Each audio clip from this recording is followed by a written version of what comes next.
アクアリウム初心者のおっさんが魚と暮らすためゼロから水槽の準備をしています。今回はずーっと作業したいと思ってた水槽の蓋を変更していきます。この蓋をやりたかったのはメインで飼育したい魚のことが一番あるんですが、同率1位で地震対策があります。で、ちょっと揺れてる映像が流れるんで、見たくない人は1分20秒まで飛ばしてください。映像の方は2022年3月16日夜に起きた地震の時のものです。僕は東京なんですけど、震度4っていうことでした。映像を見てると水量が少なめなのと、蓋がちゃんとあることでなんとか水がこぼれずに済んだ感じです。ただこれでも震度5を超えてくると、この波がどんどん高くなって、蓋が持ち上がっちゃうことも考えられます。レイアウト素材はビクともしてません。これはしっかりずれないようにしたためですね。この辺は5番目からの動画をご覧いただければと思います。で、電源関係も考えた上で配置してるんですが、何が起きるかっていうのはやっぱりわかんないんで、文字通り水際対策として少しは漏れを軽減できるようにしたいです。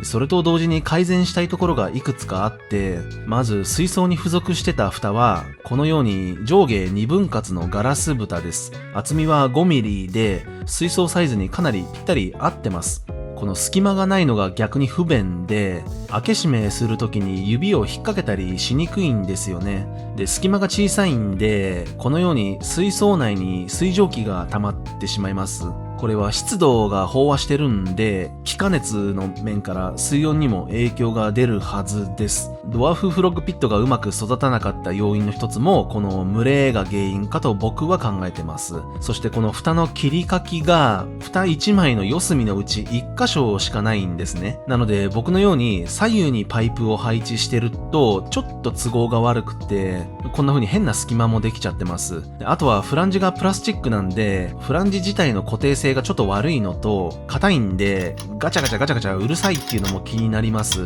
で、ガラスと擦れて傷ついたり、しらっちゃけちゃうのもちょっと嫌ですね。で、サイズも結構大きくて、造形が目立つっていうのもあります。いろいろ DIY するのも考えましたが、僕の希望に沿ったいい商品がありました。こちらのジェックスアクアフランジです。対応サイズがいろいろあるんで、使いたい人はちゃんとその辺調べてください。で、何センチ必要だってことばっかり考えて、商品一つに2本入ってることを完全に忘れてて、間違って4セットを買っちゃいました。予備として置いておきましょう。で、試しに1回水槽に取り付けてみてます。押し込んではめてますが、結構ギュッって感じのグリップ感があって、しっかりくっついてくれます。ね、外から見える部分のサイズも小さくて、思ったより全然目立たないですね。ただこれは僕がシェードで水槽上部を隠しちゃってるんで、その辺を見えるようにしてる人にはちょっと鬱陶しいかもしれませんね。そして水槽の内側はこれ結構目につくところで、以前のフランジではガチャガチャなんかがついてるのがね目立ってました。ここが一直線になっ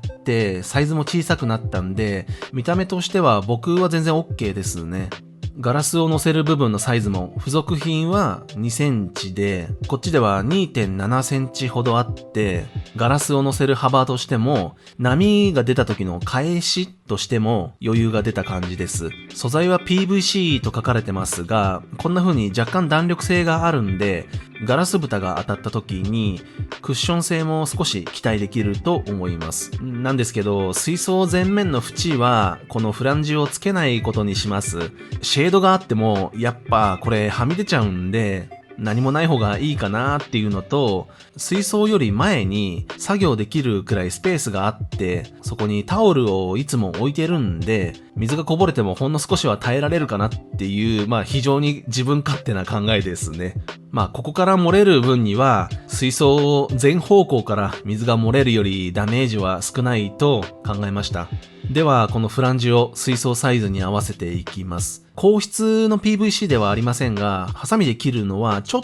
と難しい硬さだと思います。なので、レイアウトの時にも使った薄刃ノコでカットしていきます。今画面ではパイプの逃げを切ってます。ニッパーなら一発ですね。こんな感じで必要箇所を計測して切り出して準備しておきます。いつもはこういう作業は作業デスクでやるんですけど、ちょこちょこ水槽に合わせたりするんで散らかっちゃいましたね。これは綺麗に片付けて、ではセッティングしていきましょう。すでに左右はつけちゃってますが、奥の方をスライドさせてはめていきます。90センチなんで2本必要ですね。パイプのところはこんな風になってます。ここを塞ぐのに皆さんいろんなやり方試してますよね。アクアフランジは加工が楽なんで、さっと切り欠きを作れば、このパイプの下部分もフランジを入れられます。こっちは右側で、隙間はもう数ミリなんで、さすがに魚は通れないでしょう。内側から見ても一直線で一面にフランジがあるんで、綺麗に収まってると思います。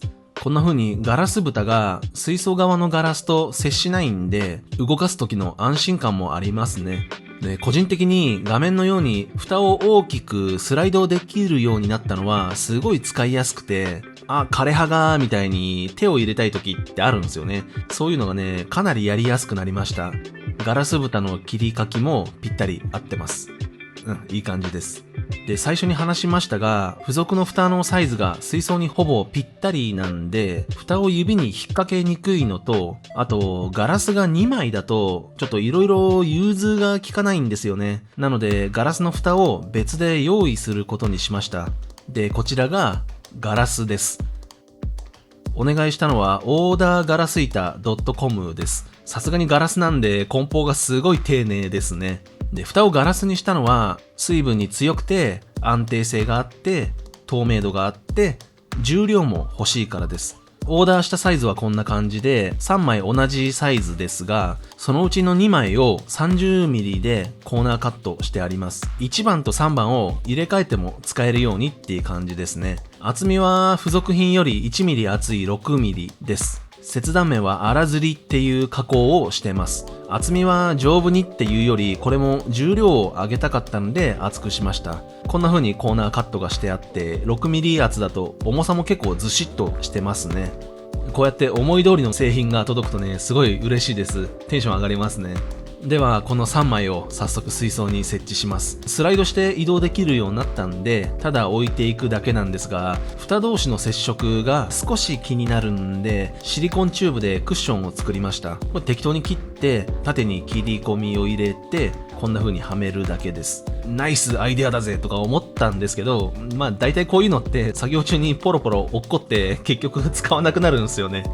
最初はね、綺麗にするために色々やりたいじゃないですか。でこれでぶつかっても気にならなくなったんで、3枚全部はめて、とってもいい感じです。サイズの方はあえて少し小さめにしてあります。少しでも通気性を上げたいのと、シュッてずらせば指を引っ掛ける隙間をすぐに作れるようにするためです。ガラスの場合は簡単に切ったりできないんで、隙間が空く分には後からどうにでもできるかなって考えました。で、隙間は現在 6mm ほど開けてますが、フランジの幅が広いんで、詰めちゃえば全く隙間をなくすことも可能です。で、隙間感はこんな感じなんで、僕が想定している魚に対しては、飛び出すことはないと思います。パイプ部分の逃げもこれなら大丈夫でしょう。手前側はこんな感じです。指も引っ掛けやすくなったし、フランジも加工がしやすいんで、曲げガラスにフィットして隙間なし OK ですね。せっかく蓋の方が理想の形になったんで、実験段階でやめてたシェードも最終加工をしました。で、これは完成だけお見せしていきますね。で、まずは ABS の長板をつけて、前面が自由に開閉できるようにしました。この上の部分は全部取り外し可能なんで、餌あげたり、ちょっとした作業したい時にって感じです。そして左右の照明に固定してる部分も頑丈に作り直しました。扉の受けとしても機能するようになってて、照明の足にボルト止めしてあるんで、しっかり固定されてます。で、内側に補強も入ってるんで、簡単に壊れはしないでしょう。ただこのシェードも作りが良くなった分、空気がこもる原因になっちゃってます。なので後方に USB のファンをつけておきました。通常こういうファンは気化熱で冷却するために水面に風を当てますが、これはシェード内にこもった空気を排気できればいいんで、外に向けて回します。室内温度をエアコンで全部管理してるんで、隙間から空気が入ってくれればいいし、それでも気温差ができた時に水槽内から湿度が逃げない場合は、2枚目のガラス蓋を何らかの穴開き素材に変える予定です。こういう風に応用できるのもガラスを3枚にした理由の一つです。で、シェードを取り付けてからだいたい3ヶ月ぐらい使って使いにくいなって思った点はテープとかで仮付けしてた部分ぐらいだったんで、こんな感じでシェードも完成させちゃいました。で、このシェードの制作動画のコメントでキャノピーっていうものがあるって教えていただいたんですね。で、それ見た時に色々いいなーって思った点があったんで、設計は一応したんですけど、結局これはやめました。僕の部屋の水槽上部にある棚とラインをちょっとつなげたかったんでっていうのが大きな理由です。で、このキャノピーは、いろんなものを隠したり、隙間を埋めたりとかするっていうのをね、同時に叶えられるいいアイディアだなと思ってるんで、この水槽の下にあるあんなこんなで使っていくかもしれません。まあその辺はおいおい。で、二回りとかシェードは実際に数ヶ月水槽をメンテナンスして使っていく中で個人的にこうしたいっていうのを形にしました。何が使いやすいとかそういうのは人それぞれだと思うんで、とりあえず僕が思う形を実現できてよかったっていう感じです。では今回使った金額です。ジェックスアクアフランジ1つ952円を間違えて4つ買っちゃったんで3808円。実際は2つしか使ってません。オーダーガラス3枚。これが送料、加工、梱包などもろもろ合わせて11,924円。これがオーダーガラス板 .com でお願いしました。シェードに使った ABS 長板1つ55円を見つかって165円。USB8 センチファン1549円。ここまで合計で22463円となりました。次回はついにメイン生態を迎えるための準備をします。いよいよ最終段階ですね。それではまた。